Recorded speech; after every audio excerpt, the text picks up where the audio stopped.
Hello guys, today isi-share ko sa inyo ang isa sa pinaka-paborito kong gulay na ang okra at kung paano ito gawing kaakit-akit, masarap at maganda sa paningin.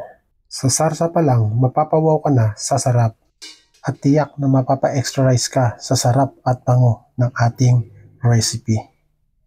At kung paano ko ito ginawa ay simple lang. Naghiwa lang po ako ng okra. Ayan.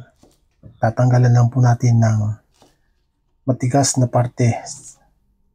Ayan. Then, ang sibuyas po, hiwain lang po natin ng maninipis. At ang bawang naman po, pukpukin lang po para mas madali siyang tadtarin. Ayan. Ganyan lang po siya kasimple. Then, ang bell pepper po, tanggalan lang po ng buto bago po siya hiwain ng julienne. Ayan, pahaba po ang hiwa niya. At ang karne naman po natin, hiwain po natin ng brunma o yung cubes po na maliliit.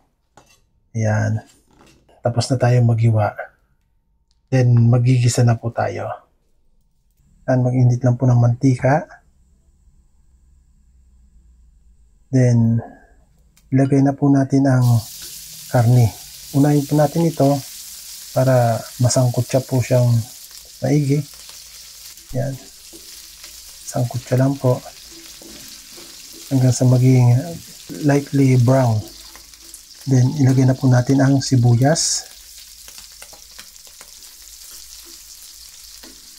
Then, isunod po natin ang bawang. Halu-haluin lang po ito hanggang sa maging golden brown. Then, ilagay na po natin ang bagoong alamang na galing po sa palengke. Yan, mura lang po yan. Then, halu-haluin po natin hanggang sa matuyot po siya. Yan. Para po mawala po lahat ng lansa ng alamang. Then, maglagay na po tayo ng black pepper at ang tomato paste po. Kung wala po kayong tomato paste, kahit po tinadtad po na kamatis. Ayan. Kaganito na po itsura, maglalagay na po tayo ng brown sugar. Ayan. Ang paglalagay po ng brown sugar ay depende po sa alat ng ating bagoong alamang. Ayan. Antayin lang po natin na ito po ay maging paste. Ayan, para na po siyang paste. Ayan, lagay na po natin ang bell pepper at ang sili pong labuyo. Ayan. Ang paglalagay po ng siling labuyo, hindi ko na po siya tinadtad para hindi po siya maging ganun kaanghang. At para po kung sino man po ang kasiyar nyo sa pagkain, siya na po bahalang magpiga ng kanyang share sa ulam. Then pag ganyan na po ang itsura, maglalagay na po tayo ng tubig. Pakuloyin lang po natin ng konti at ilagay na po natin ang bumbu o ang okra. Then, takpan po natin at isimmer.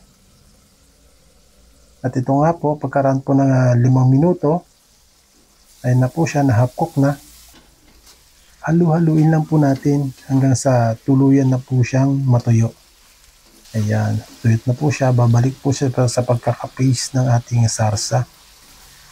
Ang ating pong sarsa, pagka ganito na pong nag-paste na po siya, napakabango po. At talagang matatakam ka na. Ito na nga po, iplato po natin. Isa-isa po natin ilagay sa plato ang gumbo o ang okra. Ayan.